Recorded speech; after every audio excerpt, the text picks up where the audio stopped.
Fala galera, beleza? Eu sou o Eric e você está no podcast com Eric Ferraz. Eu gostaria de agradecer o Pod Camp da IMA por mais essa oportunidade. E hoje ela está aqui novamente, uma convidada muito especial. Ela é advogada, terapeuta holística, dirigente espiritual da Casa Luz do Despertar, iniciada no Candomblé, sacerdotisa na Umbanda e ainda tem um instituto que carrega o próprio nome dela. Tati Fissori, seja muito bem-vinda e obrigado por ter aceitado esse convite. Muito obrigada, meu querido. Agradeço de coração essa nova oportunidade. Estou muito feliz de estar aqui. O nosso primeiro encontro que aconteceu no final do ano passado foi excelente. Nós tivemos muito bons retornos daquele podcast, né? Então, voltei e vamos que vamos para as perguntas de hoje. Maravilha, Tati. Olha,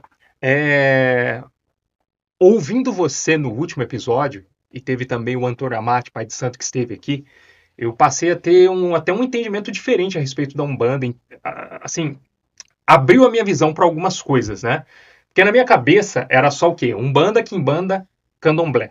Mas aí você veio pro episódio e falou também do catimbó, Catimbó.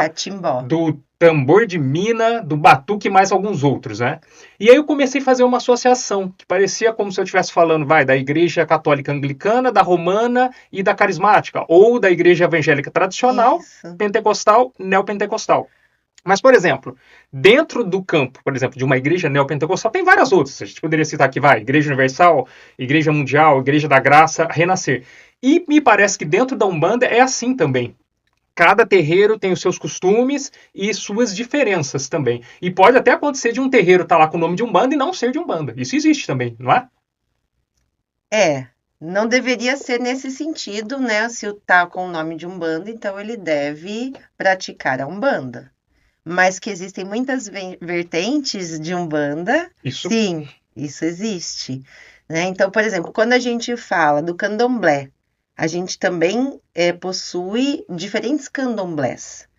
Então, nós temos o candomblé Nagoquetu, candomblé Angola e assim por diante, que também, né, vem de uma raiz um pouquinho diferente, onde algumas liturgias, divindades são diferentes, assim também como a Umbanda. Então, eu aproveito e já recomendo um livro sensacional, que é do Luiz Antônio Simas, que se chama Umbandas. E vale muito a pena a leitura desse livro. E a gente pode entender um pouquinho mais a respeito, né, desse lugar de Umbandas.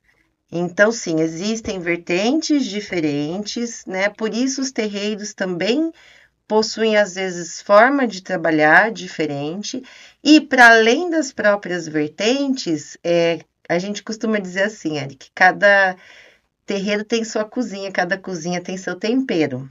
Então, ali as regras, a forma da liturgia, vai acontecer de acordo com a orientação dos guia-chefes daquela casa e do dirigente ou dos dirigentes espirituais, como é o caso da Casa Luz do Despertar, né, na qual eu sou dirigente espiritual, sou sacerdotisa de Umbanda, mãe de santo, em parceria com meu marido, Alberto Fissori Neto, que é pai de santo da casa. Então, nós somos em 2 dirigentes ali, mas nós temos os guia-chefes que trazem toda a orientação e a forma de condução da nossa casa, do nosso terreiro.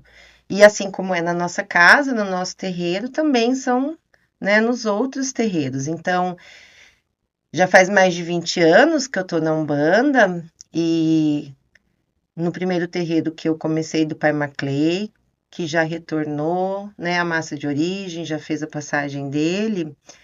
Ali a condução era dele e dos guia-chefes com os quais ele trabalhava.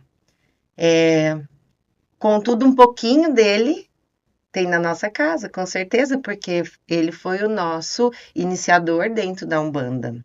Aí depois nós tivemos um segundo pai de santo, que é o pai Donizete, do terreiro de Americana. O terreiro se chama Caboclo Rompimata, é um terreiro enorme que tem Americana há muitos anos. e está funcionando até hoje. É um terreiro que atende muitas pessoas. Nós também trouxemos para nós e para dentro da nossa casa muito da liturgia, de tudo que nós aprendemos com ele, né? E aí, junto disso, dessa tradição que nós temos, que vem muito da Umbanda popular, aí nós temos a nossa forma também, né, de conduzir com a orientação dos guias que nos acompanham. Então, nós temos muitos nomes, né? Então, às vezes a pessoa diz assim: ah, mas de qual Umbanda você é?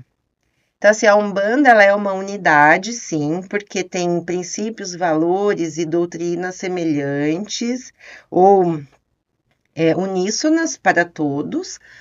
Contudo, as vertentes carregam nomes diferentes porque em algum momento a liturgia se diferencia, algum ritual se diferencia. Então, nós temos a Umbanda popular, né, a Umbanda sagrada, a Umbanda Molocô, e por aí vai, tem muitos nomes, né? E eu acho que isso é muito bacana também. Eu não vejo como tem pessoas que falam, nossa, mas deveria, né, ser uma coisa só. Eu acho que uma coisa só está refletido na base, na estrutura. Nós temos uma unidade, mas a diversidade é importante. Por quê? Porque não somos pessoas iguais. Então, alguns rituais, alguma liturgia vai atender mais aquele grupo do que aquele, tá certo? E assim por diante, Muito né? bem, acho que ficou perfeitamente explicado. Nós acabamos de passar pelo período do carnaval. Eu gostaria de saber como que você é mãe de santo, dona de um terreiro junto com seu esposo. Como é que vocês encaram esse período? Porque eu imagino que energeticamente é pesado. Bom, vai, como eu disse, como existem muitas vertentes e cada terreiro em si é um universo, né? Com as orientações ali dos guias que conduzem aquela casa, vai depender muito de cada casa o que se determina para esse período do carnaval, né? E para esse período pós-carnaval, que seria a quaresma, né? Então, cada casa vai trabalhar de uma forma. Então, eu vou dar para você um exemplo de quando eu comecei lá no meu primeiro terreiro, né? Com o meu iniciador na Umbanda. Durante os dias de carnaval, nós não tínhamos gira, não abria gira. Por que fecha? Por que não tem? Porque era uma orientação dos guia-chefes, que era um período de muita turbulência energética, então fechava nos dias de carnaval, a gente não tinha gira. Então, vou dar um exemplo. Por exemplo, se a nossa gira era de terça-feira, na terça-feira de carnaval, a gente não abria o terreiro. E também acho que uma forma de deixar todo mundo livre para poder descansar, porque algumas pessoas não trabalham, é um ponto facultativo, né? Mas é o período todo ali do carnaval? Sei lá, vai uma semana, 15 dias ou não?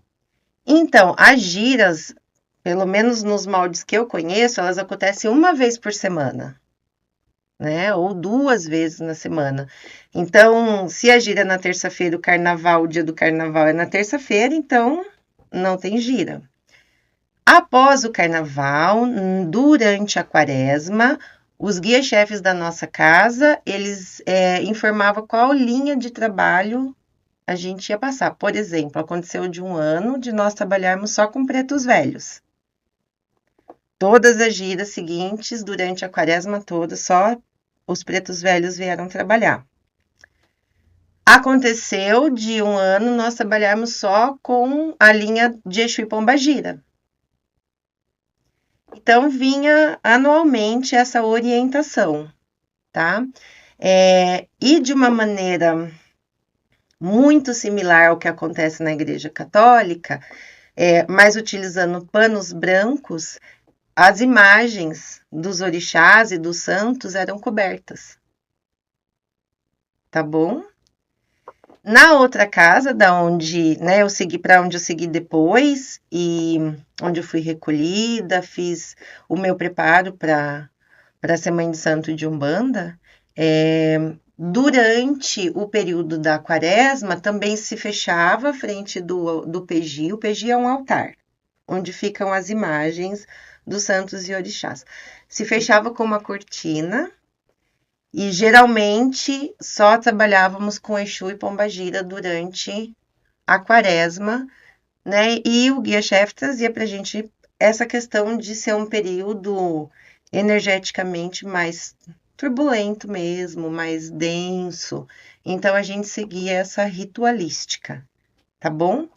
Na minha casa hoje, nós não fechamos durante a quaresma, nós abrimos todas as giras, nós não cobrimos as imagens. Abriu no carnaval?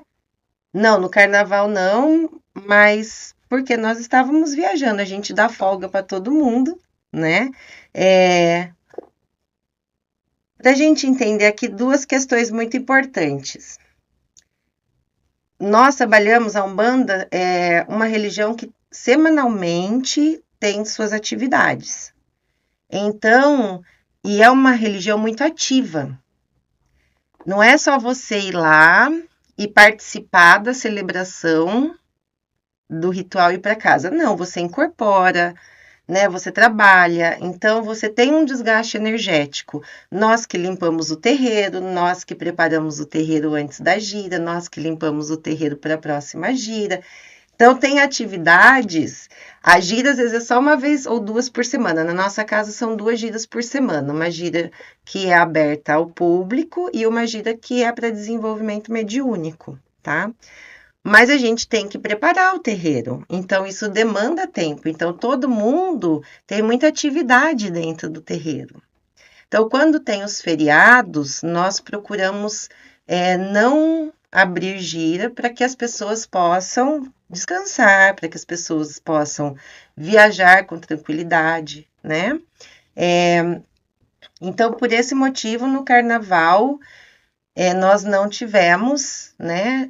As nossas giras são de às quintas-feiras, então já tinha passado o carnaval, já tinha passado até a quarta-feira de cinzas, né? Mas na quinta-feira seguinte nós não abrimos. Por quê? Porque é um terreiro que recebe também muita consulência. Então, se eu abro a gira e eu não estou com a minha corrente mediúnica, com todos ali presentes, eu vou ter poucos médiums para atender muita gente. Consulência, a grosso modo, são os clientes. A grosso modo, é isso?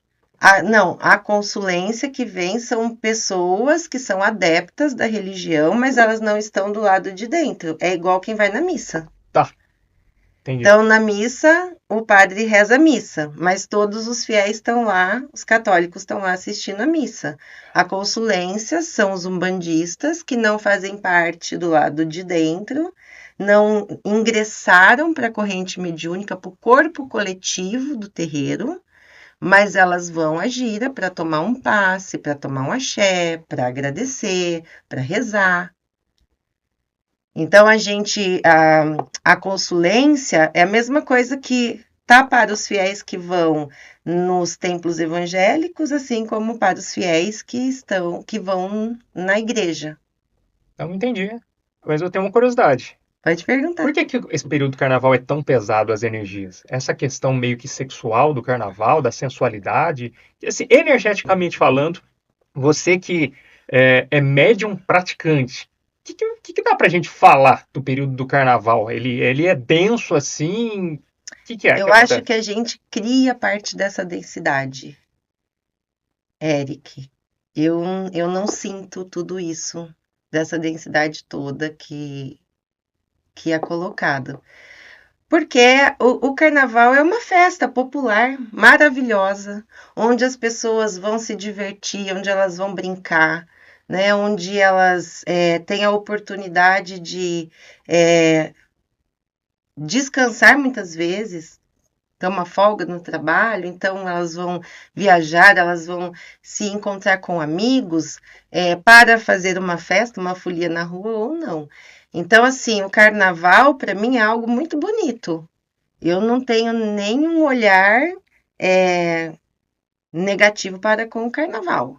Acho o carnaval belíssimo, uma festa que traz toda a cultura brasileira à tona, né? Esse ano nós tivemos aí, inclusive, polêmicas, porque parece que pela primeira vez as pessoas perceberam que os enredos das escolas de samba se referem às religiões afro, Mas isso sempre foi. O carnaval, ele nasce de dentro dos terreiros, Olha, eu nunca tinha ouvido falar disso, mas é interessante ouvir você falar. né? O carnaval, ele nasce, o batuque nasce de dentro do terreiro. O samba nasce ali com os ogã. Os ogãs são os homens que tocam o atabaque, né? Instrumento de percussão. E o carnaval, ele vem de dentro e ele ganha as ruas. Então, toda a vida foi uma manifestação da cultura afro-brasileira. Mas aí, esse ano parece que as pessoas perceberam isso e a gente teve muita polêmica nas redes sociais, muito preconceito e as pessoas, né, colocando que, nossa, por que toda escola de samba tem um enredo que fala de orixá, de guias espirituais, de inquices, dos povos originários, porque é uma festa da cultura brasileira que vem do povo preto. É a essência do carnaval, né? É a essência do carnaval. Então, assim, eu vejo o carnaval como uma festa popular maravilhosa, onde a gente descortina uma série de preconceitos, inclusive, como a gente pôde perceber que existem ainda, infelizmente, a gente conversou um pouquinho Muito. disso da outra vez, Sim. lembra? Pra caramba. Da intolerância religiosa, do racismo religioso. Então a gente, né, vê como isso é forte, porque foram criticar o carnaval e questionar por que os enredos estavam voltados para as religiões de matriz africana, simplesmente porque o carnaval nasceu ali dentro dos terreiros. E às vezes a das pessoa roças. tá 20 anos no carnaval, curtia lá, ia, gostou, viajava, e agora, de repente, opa, peraí, aqueles 20 anos que eu fui, agora que eu tô... melhor não. Pega samba enredos, pega os sambas enredos antigos. Todos eles fazem uma referência aqui ou ali aos orixás diretamente ou indiretamente. Teve uma pessoa que veio aqui, acho que foi a Renata Manzoni, se eu não estiver enganado. Ela também é médium e tal. E ela falou que citou os sambas que tem ponto de... É ponto de Umbanda, é isso? Isso, tem muito. Ela citou lá Martinho da Vila, não sei quem, Sim. tal, vários, né? E a gente vê assim que é muito bacana porque a gente pega sambas muito antigos e hoje a gente se vê cantando eles como pontos dentro dos terreiros da Umbanda, né? Porque a Umbanda canta em português, o Candomblé Nagoquetu canta em Yorubá. A gente canta em português. Então, às vezes a gente trechos desses sambas, né, se tornaram pontos ou talvez até mesmo já eram pontos antigos da macumba carioca, introduzidos dentro dos sambas enredos. Eu não sou especialista nisso, né? Então eu vou deixar 2 recomendações aqui. Leiam Luiz Antônio Simas, ele é um especialista em Umbanda, ele é um especialista em carnaval, ele tem muitos livros publicados a respeito das 2 temáticas, e vocês vão encontrar maravilhas nos livros, né, dele. Assim como também recomendo a leitura de Cláudia Alexandre. Ela acabou de escrever o livro Exu Mulher, inclusive ele ganhou o Prêmio Jabuti de 2024. Recomendo a leitura desse livro. Ela também ela é do Carnaval de São Paulo e ele, o Luiz Antônio Simas, mais ligado ao Carnaval do Rio de Janeiro. Mas a gente sabe que é um trânsito, né, nisso tudo. Então, recomendo, eles têm canal no Instagram, recomendo que sigam eles e vão poder se aprofundar na temática de samba enredo e macumba junto. Macumba não é um termo pejorativo? Ou não? Você leva de boa? Bom, vamos entender então. Quando você é de dentro da religião, então nós falamos, nós somos todos macumbeiros. Eu te chamo de macumbeiro, você me chama de macumbeiro e tá tudo bem, nós estamos... Agora, se uma pessoa quiser me ofender, aí sim. Por quê? Porque o termo foi tomado como né? Foi tornado, né? Pejorativo. Então a pessoa olha e fala, aquele macumbeiro ali, faz mal para as pessoas, ou já nem completa a frase. Já é subentendido que se a pessoa é macumbeira, ela vai fazer mal para alguém. Certeza. E o macumbeiro nada mais é do que aquele que produz a arte da cura. A macumba, ela é um instrumento, né, musical, mas a palavra também que vem do tronco linguístico banto-angola, ele traz esse significado de arte de curar. Então, o macumbeiro, ele é um grande curador de almas.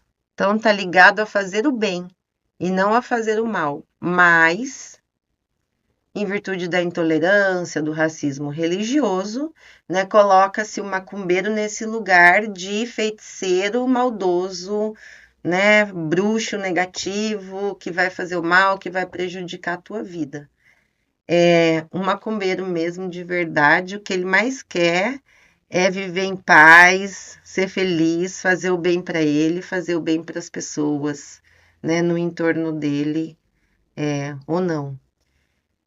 Para você ter uma ideia, no nosso grupo, porque nós temos, né, grupo de WhatsApp dentro do terreiro para organizar o terreiro, a comunicação, então é através desse grupo que a gente se comunica, né, e vai passando as orientações. O que a gente mais tem ali no grupo são pedidos de oração, então nós fazemos uma grande corrente de oração, a gente acende vela, a gente bate uma folha, e a maioria das pessoas que vêm os pedidos de oração a gente nem conhece, Eric. Então, o macumbeiro é aquele que quer fazer o bem, que quer ver o outro bem, com saúde, com alegria, sabe? Com prosperidade na vida. Infelizmente, em virtude, né, desse horror que é a intolerância religiosa, desse horror que é o racismo religioso, nós temos muitos terreiros sendo atacados, nós temos muitos membros dos terreiros, né, sendo agredidos, terreiros sendo, né, queimados, roubados, fechados. E as pessoas não param um pouquinho para pensar. Mas é uma religião, será que ela também não faz o bem? Claro que faz.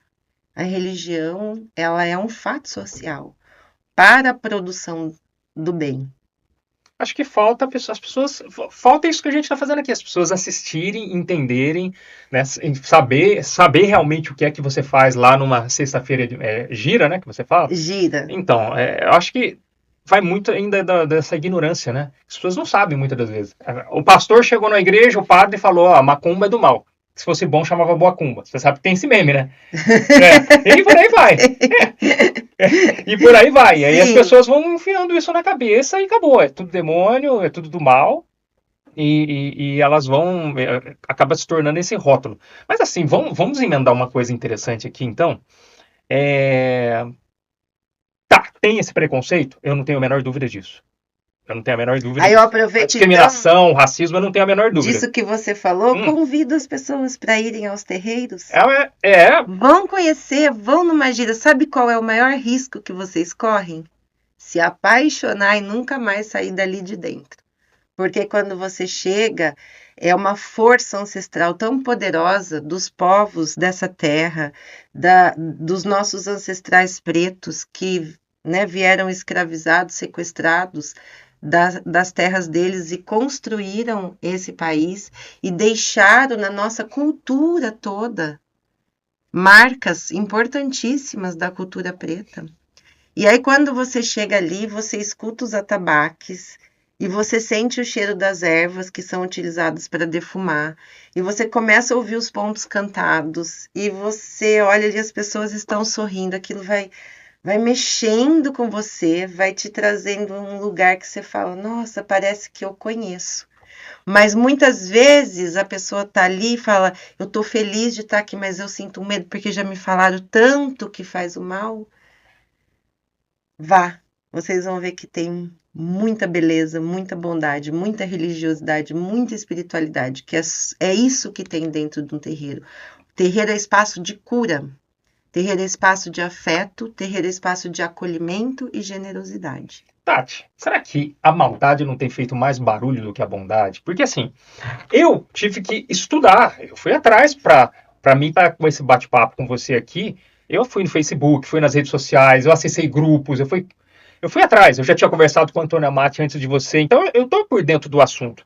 E quando a gente entra, por exemplo, até, acho que eu comentei com você fora do ar, que eu fui num grupo do Facebook e de repente eu vejo uma pessoa falando, olha, eu queria um trabalho para tirar a vida do fulano, aí eu já fiz uma vez, não deu certo, e aí vem uma outra pessoa e fala, não, mas eu tenho uma pessoa aqui que eu vou te indicar que essa aqui vai dar certo. Aí entra uma outra própria pessoa lá e fala assim, não, vem comigo que essa pessoa vai deixar esse mundo logo, logo, vai morrer.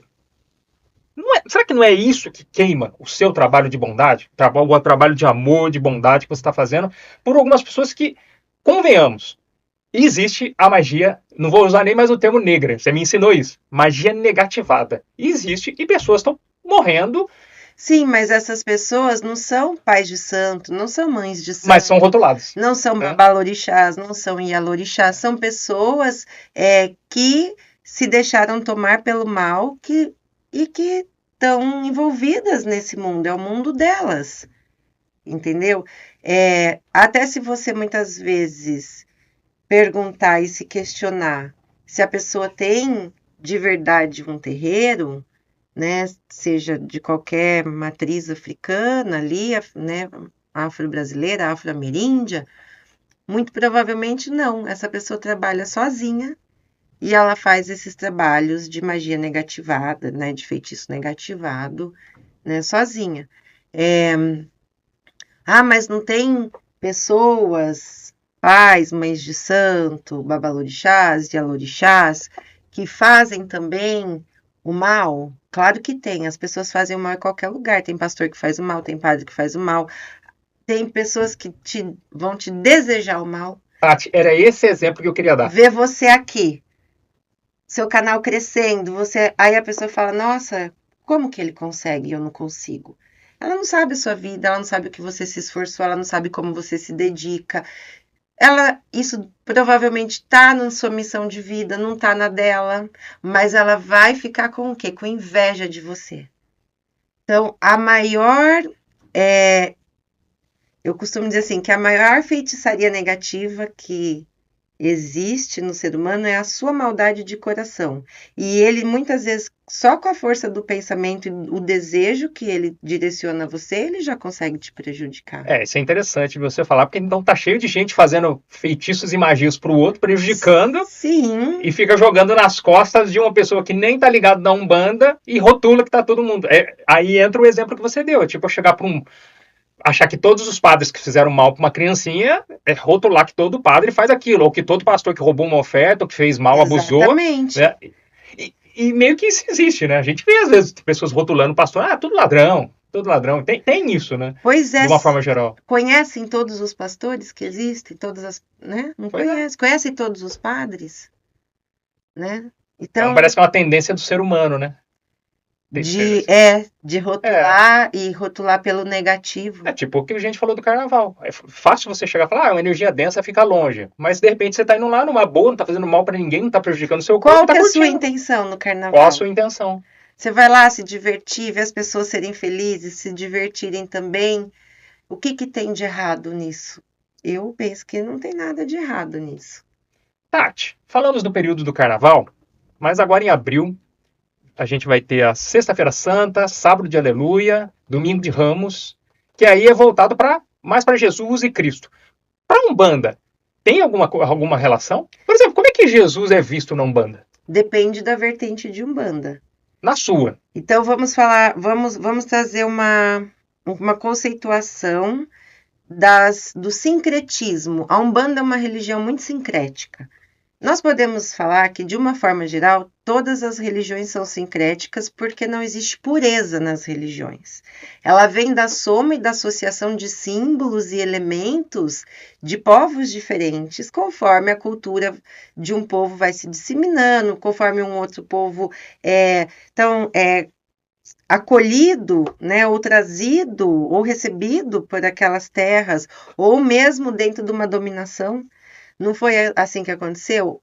Então, os países opressores, colonialistas, vieram colonizar o Brasil, sequestraram as pessoas na África, escravizaram os indígenas, escravizaram as pessoas pretas, subjugaram elas, mas elas não deixaram morrer a religiosidade, a espiritualidade, o sagrado deles. E para que esse sagrado pudesse, de alguma forma, ser cultuado, eles foram sincretizando com a religião que era posta, que era o catolicismo. Por isso que os santos católicos Representam muitas vezes os orixás, e por isso que até hoje estão nos altares de muitos terreiros, por conta desse sincretismo.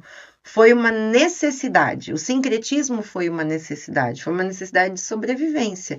E eles, inteligentíssimos, pegaram essa grande tecnologia, porque a magia preta ancestral ameríndia é uma grande tecnologia de cura, de abertura de caminhos, né, de alegria, de felicidade, de vida. Então, para essa magia toda essa sabença ancestral não se perder, eles foram sincretizando com elementos do catolicismo. Houve também um sincretismo interno, uma imbricação de saberes. Então, o povo de Queto, que se cultua, por exemplo, Oxóssi, que veio para cá, o de Oió, que cultua Xangô, então foi juntando os povos iorubás, eles trouxeram os orixás, aí os Bantongol trouxeram os inquices, né, o Jejifon trouxeram os voduns, e dentro disso houve uma imbricação. Então, o Xangô, que é do Iorubá, ele pega um pouco daquilo que vem do Inquice, muito próximo de Xangô, que representa o trovão, essa força da natureza, e assim vai se imbricando, e aí junto disso também tem os santos católicos que precisavam entrar nessa história para que uma roupagem, um disfarce fosse criado, né? E junto disso houve um processo não de influência, mas de negociação. Então, o que é isso? Os senhores de engenho, para que os seus cativos, as pessoas sequestradas e escravizadas, tivessem um pouco de harmonia ali, eles permitiam que eles, né, fizessem os seus cultos. Então, não é que eles... tá lá cultuando Santa Bárbara. Eles sabiam que não era Santa Bárbara, eles sabiam que era Iansã, mas passou por esse processo de negociação. Então, eu deixo vocês, de vez em quando, fazerem as suas roças, né? E vocês usam essa simbologia, e com isso vem o sincretismo, através dessa negociação. E aí, Santa Bárbara, por exemplo, ela passa a representar Iansã, mas Iansã é Iansã, Santa Bárbara é Santa Bárbara, tá? Quem é Jesus nessa história? Jesus, ele é sincretizado com Oxalá. Então, Jesus foi sincretizado com Oxalá, que é o orixá mais velho, que veste branco, que é o orixá que, dentro da cultura iorubá, ele criou o ser humano. Ele moldou o ser humano do barro emprestado por Nanã, que também é uma orixá mais velha. Então, olha como a mitologia se encontra. E nós sabemos que a cultura e a religião iorubá, ela é muito mais antiga do que 2000 anos. Então, da onde vem e surge o homem para os iorubás? Do barro de Nanã, que foi moldado por Oxalá. E aí, né, Olorum, Deus, vem e dá o sopro da vida através do hálito de Deus, nós ganhamos a vida, ou seja, nós possuímos uma centelha de Deus em nós. E as histórias se aproximam e os mitos se repetem nas suas mais diferentes culturas, né? Então, Oxalá e Jesus, eles foram sincretizados. Por isso que tem muitos pontos de Umbanda que cantam para Jesus, que cantam para Nossa Senhora Aparecida, que cantam, né, para Santa Bárbara, que canta para São Jorge. Aqui no Sudeste, São Jorge é sincretizado com Ogum, porque São Jorge é guerreiro, Ogum é guerreiro. Então, há esse sincretismo. A Iemanjá sincretizou com quem? Então, Iemanjá, ela é pop, né? Ela ficou muito popular. Então, hoje em Parece dia... ser o orixá mais conhecido, assim, que eu ouço falar. Hoje em dia ela não precisa mais desse sincretismo. Mas no passado, sim? Sim, ela foi depende da região. Ela foi sincretizada com Nossa Senhora dos Navegantes, que é a protetora, né, dos marujos, dos marinheiros, de quem vive do mar. Ela foi sincretizada também com Nossa Senhora da Conceição, né?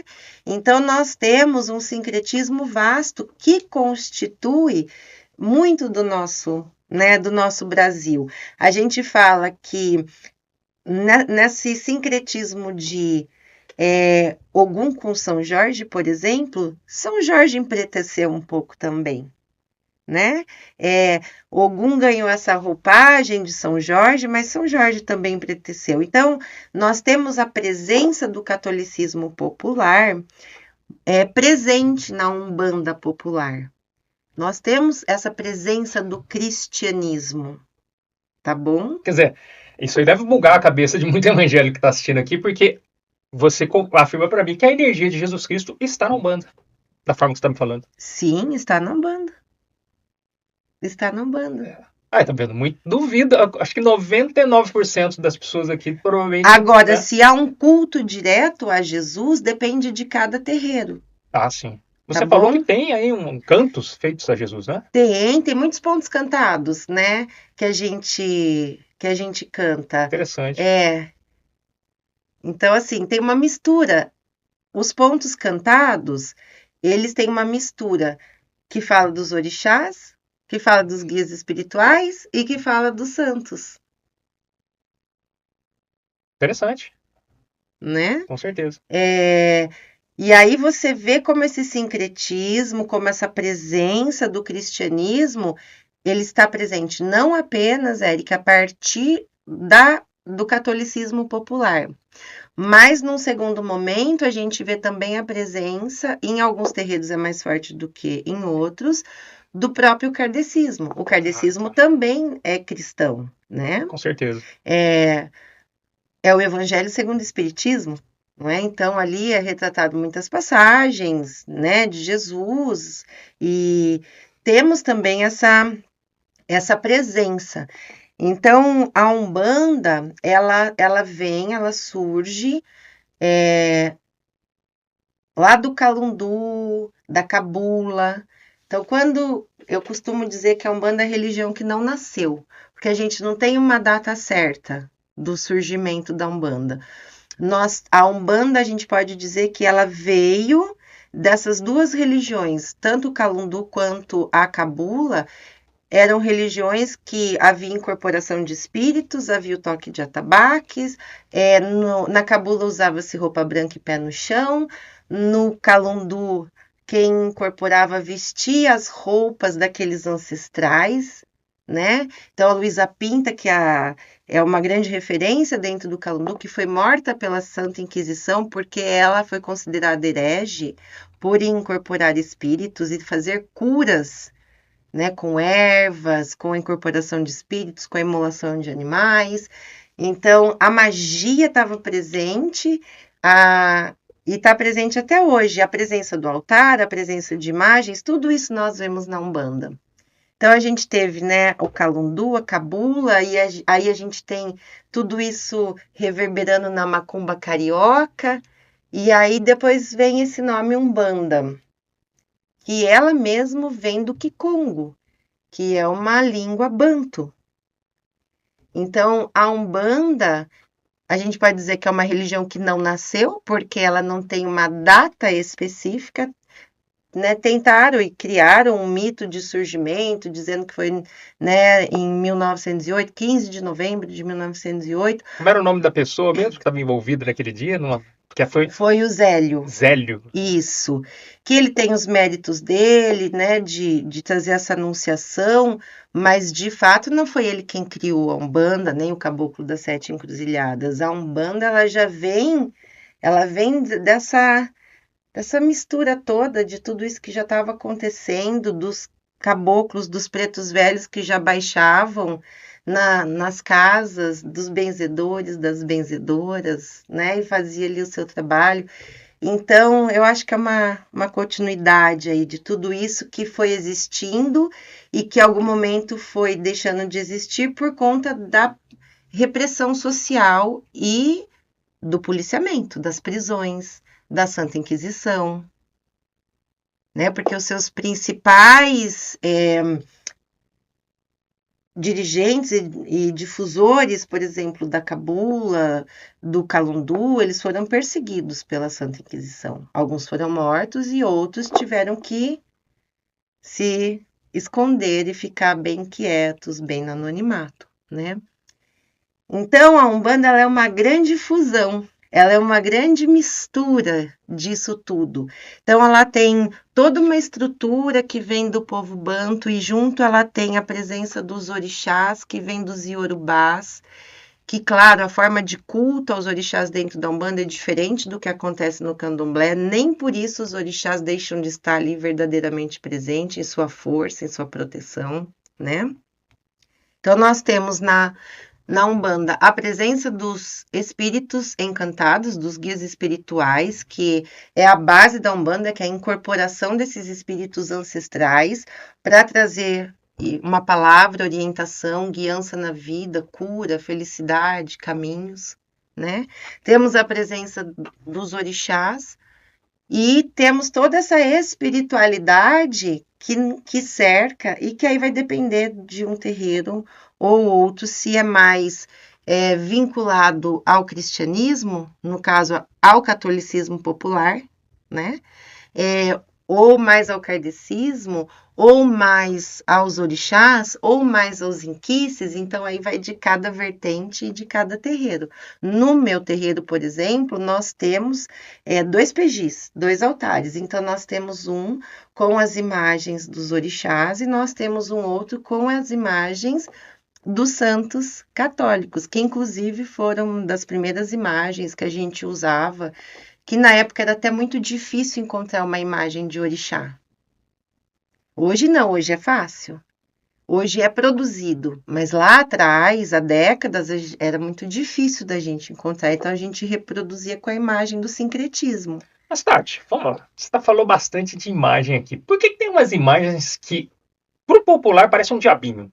Ah, são os Exus. É? Você vê lá vermelhinho, chifrinho, parece ter um tridentezinho. Porque, assim, no popular, pra gente, a criança já cresce sabendo que o anjinho, loirinho, de olho azul e com uma vestimenta branca é do bem. E se tiver uma imagem com um boneco vermelho, parecendo um tridentezinho, um caldeirão, aí você pega os nomes. É o Tranca-Rua da Encruzilhada, da Sete Facadas, a Pombageira que é do Cabaré. E como é que faz? É sensacional isso, não é? E aí, como é que faz? Porque assim, pro leigo, ele olha e fala, cara, parece do mal. E aí, como é que lida com isso? Exu e Pombagira, a gente está falando da Quimbanda dentro da Umbanda, né? Então, a linha de Exu e Pombagira é uma parte da Quimbanda que atua dentro da Umbanda. Algumas vertentes de Umbanda, Eric, vão falar, não, eu só trabalho com Exu batizado, Exu de lei, os médiuns só usam roupa branca. Bom, tá tudo certo, cada um sabe de si, né? No nosso terreiro, os Exus e Pombagiras trabalham com as roupas deles, com suas capas, suas cartolas, suas roupas são pretas e vermelhas, pretas e roxas, então eles trazem toda essa energia dessa magia tão linda que Exu e Pombagira nos proporciona. Eles trabalham curas, aberturas de caminho, quebra de demanda, desobsessão, descarregos, fazem limpezas espirituais fortíssimas. Então, um caldeirão que está ali numa imagem é o símbolo da magia. O tridente é um símbolo de magia poderosíssimo e é um símbolo antiguíssimo, né? Com 3 pontas que representa a polaridade positiva, negativa e o neutro. Exu representa tudo isso junto. Pombagira representa tudo isso junto. Por que esses nomes? Facada, Encruzilhada, a do Cabaré. Por que isso? São os nomes que as falanges recebem. Não são apenas os Exus e as Pombagiras que recebem nomes. Os caboclos, os pretos velhos, os baianos, os boiadeiros, as crianças que são os herês também recebem. Então, por exemplo, o exemplo de uma criança espiritual, um herê, que é a coisa mais fofinha. Mariazinha da Praia, Chiquinha da Praia, Pedrinho da Cachoeira, Luizinho dos Ventos. Então, eles também recebem esses nomes, tá? É designação daquela linha de trabalho e ponto de força. Então, a Mariazinha da Praia ela responde onde? A força do mar.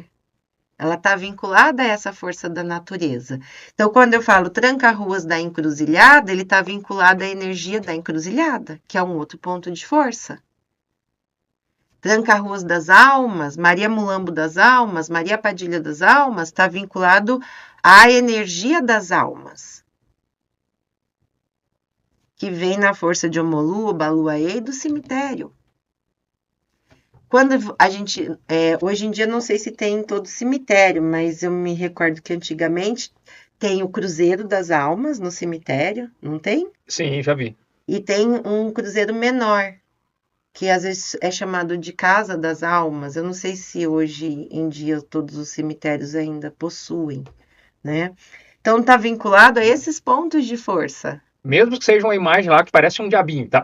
É que tem uma explicação, uma essência positiva, né? Quem tá vendo, vê como negativo. Mas você trazendo a explicação do tridente, eu achei sensacional.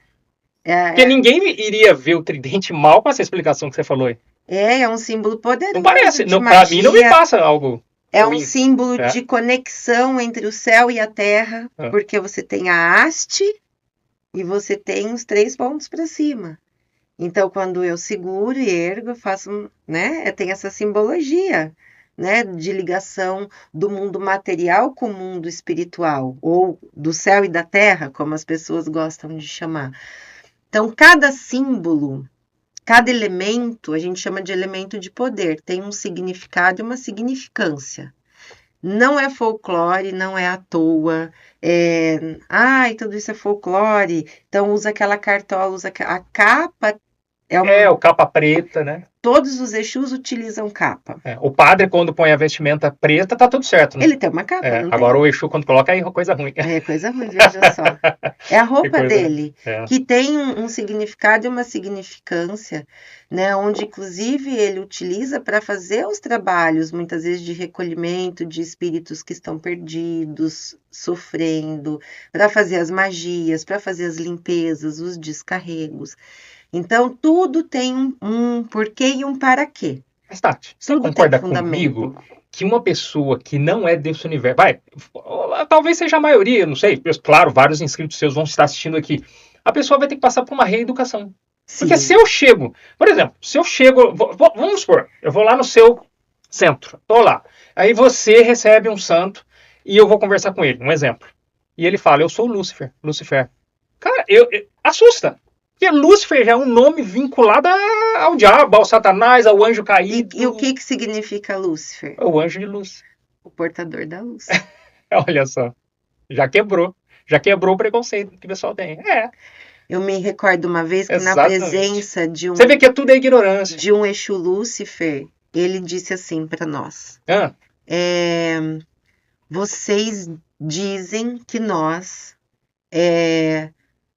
precisamos de sangue, queremos sangue. E ele falou, a gente não precisa de nada disso. Vocês produzem uma quantidade de sangue, de mortes. As mãos de vocês estão cheias de sangue. Vocês produzem guerras, vocês matam, vocês abusam. Nós não fazemos nada disso. E aí quer jogar a culpa no... Vocês é que vivem do sangue do outro, nós não. Então, olha que reflexão importante. E sim, o ser humano produz o mal.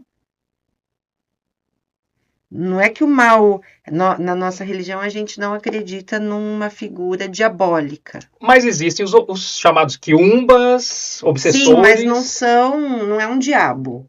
Não tem uma figura central do diabo que vai tentar você a fazer alguma coisa. Se você fez o mal, você fez porque você quis. Você precisa se responsabilizar pelo mal. Não tem uma influência maligna? Tem uma influência maligna, que pode vir de espíritos desequilibrados. Então, existem esses espíritos desequilibrados. Existem esses espíritos desequilibrados, que podem ser chamados de obsessores, né? E que são pessoas que viveram nesse mundo. É isso? São pessoas que viveram nesse mundo e morreram. E elas... Mas por onde que o mal pode entrar na sua vida? Também. Então, assim, se esse mal chegou, você tem que estar atento para já cortar o mal pela raiz. Agora, se você dá morada, você pode alimentar esse mal também. É o semelhante atrai semelhante que você falou na última vez. Também temos também essa questão dessa semelhança de atração. Se chega uma demanda negativa para você, mental, ou se chega um trabalho feito com elementos, uma magia negativa para te prejudicar, se você é acometido de um ataque espiritual por obsessores, você vai sentir que tem alguma coisa errada. Se você não se afiniza com aquela energia e se você busca já entender o que está acontecendo, buscar auxílio, mesmo que você seja de uma outra religião, o seu pastor, o seu padre também é capaz de te limpar energeticamente. Ele quebra demandas? Claro que sim. Uma oração é poderosa. Lembra que a gente falou da oração? A Da oração água. faz até amarração. Da não água. faz? Falamos da água, né? Sim. Então, você busca esse auxílio espiritual. Você busca se equilibrar. Aquela magia vai encontrar brecha em você? Quer dizer que uma pessoa que está no bem, na integridade, vivendo na paz, na tranquilidade, ela está com o corpo fechado para qualquer com magia e qualquer coisa Eu não ruim. diria que ela está totalmente blindada, porque nós somos seres humanos e nem todos os dias a gente está numa frequência, porque a gente passa por problemas na vida, né, Eric? A gente passa por desafios, então a nossa cabeça vai oscilar, a nossa cabeça pode oscilar, os nossos pensamentos, os nossos desejos. Todos nós temos o bem e o mal dentro de nós. O que a gente escolhe alimentar? Algumas vezes, por a gente não estar bem, a gente vai escorregar para produzir o mal. Mas se a gente se apercebe daquilo rapidamente, porque às vezes é inconsciente que a gente entra nesse movimento, a gente retoma o equilíbrio e a gente deixa de produzir o mal e a gente corta a presença do mal. Tem um provérbio iorubá que diz: o sábio não permite que o mal passe em sua casa 2 vezes. Então, um clichê, orai e vigiai, orai e vigiai. Bíblico. Quem diria para muita gente que a Mãe de Santos estaria citando um versículo bíblico aqui. E qual o problema? Nenhum, né? Não é? Você está me fazendo lembrar de uma época que o pessoal falava que a Xuxa não falava o nome de Jesus e tal, e depois foram resgatados vários vídeos dela falando Jesus, pegando Bíblia, lendo e quebrando vários preconceitos de coisas do passado. De preconceitos que tem. Eu falo para você, Tati, você pode ter certeza, é essa reeducação da sociedade. É só ignorância. Não, muitas vezes não é maldade, ela foi ensinada assim, sabe? O pastor, às vezes o pastor, o padre, o pai em casa, a mãe ensinou que isso aqui é ruim, né? E aí já vem de todo esse racismo estrutural que a gente falou no passado. A gente está indo mais ou menos já para a reta final e tem uma coisa que a gente não pode deixar de falar aqui. O tempo voa, infelizmente. E que bom que nós conversamos antes e você combinou, nós vamos trazer o seu esposo aqui para falar também sobre religiões afro. Vai ser muito legal. Ele vai ficar muito feliz. Mas eu queria falar um pouco sobre a apometria, que também faz parte do seu trabalho, e sobre desdobramento. Existe essa questão da projeção da consciência, projeção astral? Pessoas realmente conseguem se deslocar do seu corpo dormindo ou até acordada? Sim, existe. Você passa por isso? Sim, faço por isso. Então vamos lá, primeiro vamos entender o que é a apometria, um pouquinho claro, né? Eu sou docente de apometria, eu sistematizei um método apométrico que se chama apometria sistêmica ancestral. A apometria é uma técnica terapêutica que foi criada por um brasileiro, né, com o objetivo de trabalhar memórias em sofrimento e também fazer limpeza espiritual, né, limpar obsessões. Lá atrás, Dr. José Lacerda, e a apometria foi evoluindo, foi se difundindo, né? E assim como nós falamos que existem as vertentes de Umbanda, também existem vertentes dentro da apometria, assim como em todas, né? A gente tem vários sistemas Reiki, não tem?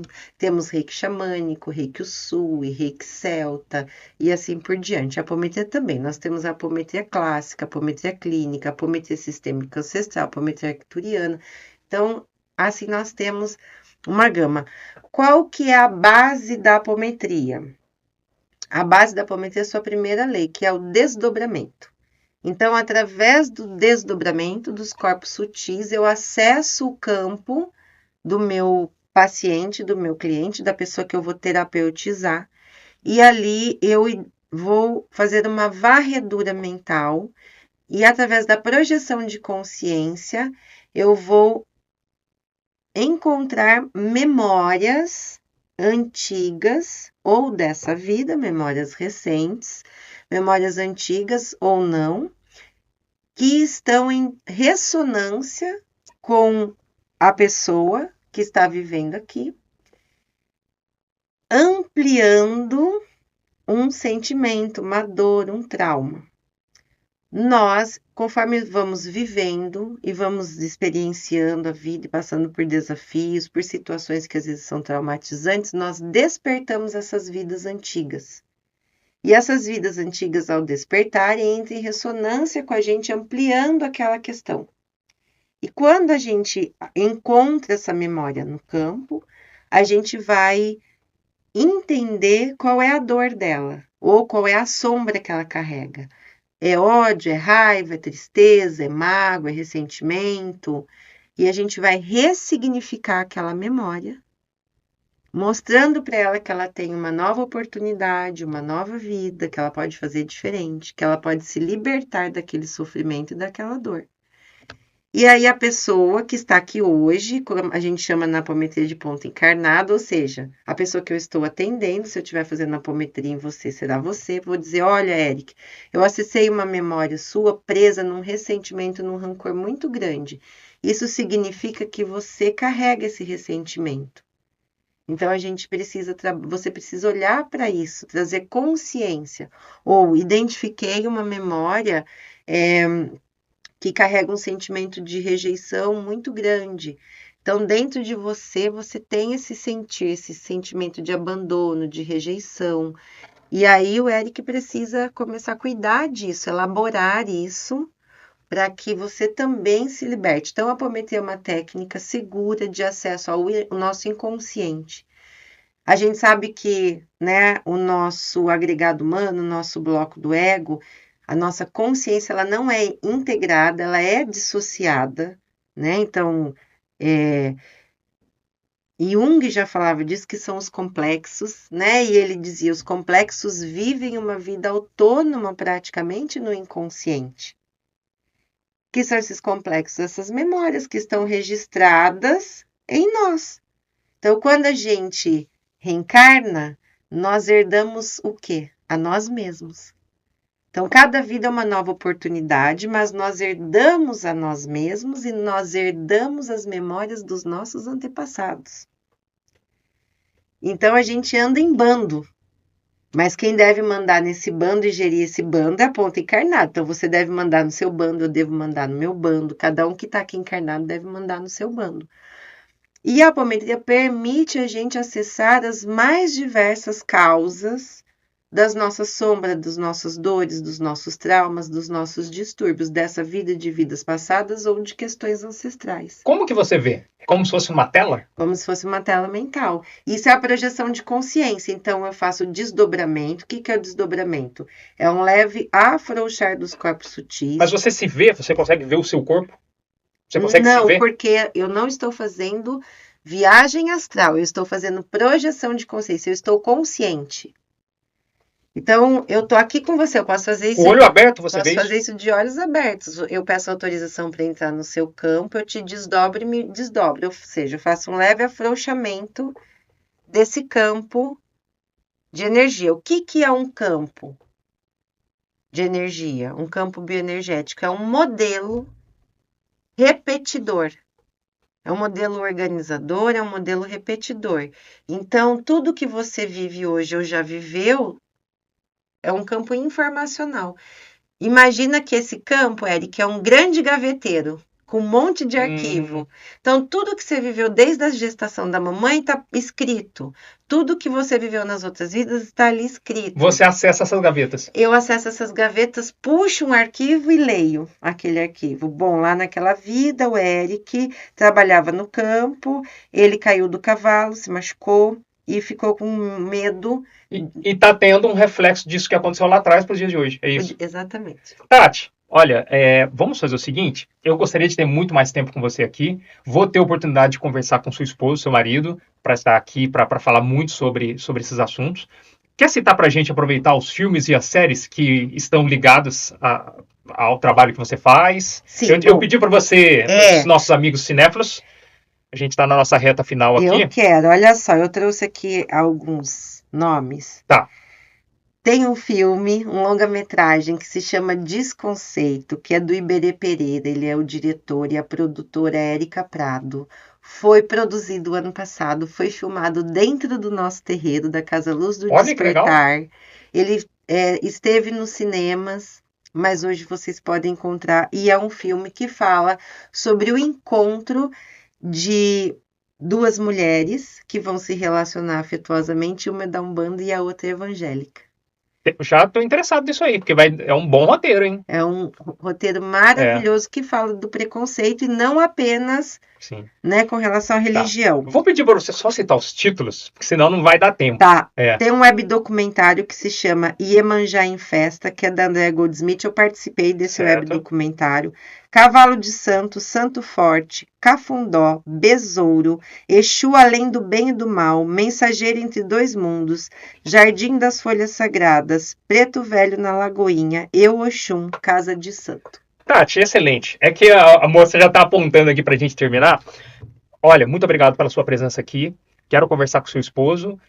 E a você que está em casa, quer dar sua última consideração final? Eu só quero agradecer. Venham, assistam. Qualquer dúvida pode ser deixado para você no YouTube, não é? Nos comentários. Isso. E aquilo que o Eric achar que é interessante, a gente pode voltar e fazer outro podcast a respeito do assunto. Perfeito.